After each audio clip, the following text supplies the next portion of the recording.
নিরামিষ ওলকপি আলুর দম। কড়াইতে 2 টেবিল চামচ তেল দিয়েছি।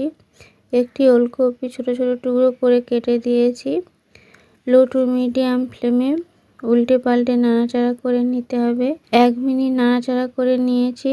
3টি মাঝারি সাইজের আলু ছোট ছোট ডুমো শেপে কেটে নিয়েছি। লো টু মিডিয়াম ফ্লেমে 3 মিনিট নাড়াচাড়া করে নিতে হবে। গোটা গরম মশলা 2টি তেজপাতা দিয়ে দিলাম।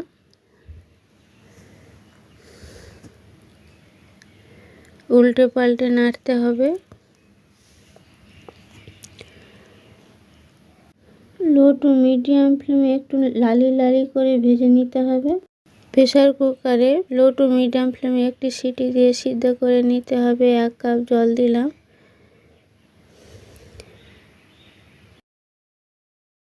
কড়াইতে 1 টেবিল চামচ সাদা তেল দিয়েছি। সামান্য পরিমাণ হিং, 2টি কাঁচা লঙ্কা কেটে দিয়েছি, সামান্য পরিমাণ গোটা জিরা।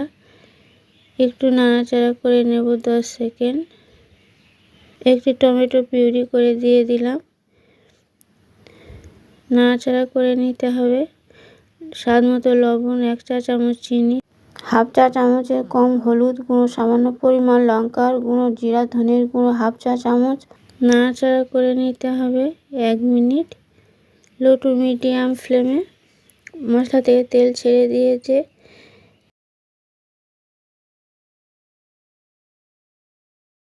সিদ্ধ ওলকপি আলু জল সমেত দিয়ে দেব। 1/2 কাপ জল অ্যাড করে দিলাম। নাড়াচাড়া করে নিলাম। 2 টেবিল চামচ ধনেপাতা কুচি দিয়ে দিলাম। নাড়াচাড়া করে নিলাম।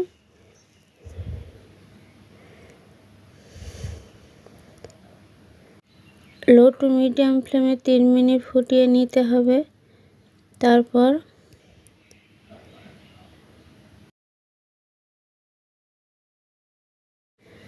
সামান্য পরিমাণ গরম মশলা দিয়েছি। 1 টেবিল চামচ ঘি দিয়ে লো টু মিডিয়াম ফ্লেমে 1 মিনিট ফুটিয়ে নেব। নাড়াচাড়া করে নামিয়ে নেব। তৈরি হয়ে যাবে ওলকপি আলু নিরামিষ দম।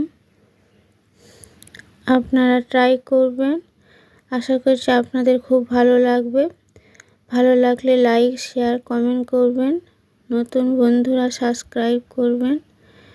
গরম ভাতের সাথে খুবই ভালো লাগবে। সকালবেলা রুটি পরোটার সাথে খুবই ভালো লাগে। আমি শুধু এই রেসিপি খেয়েছি। দারুণ টেস্টি এই রেসিপি। নমস্কার।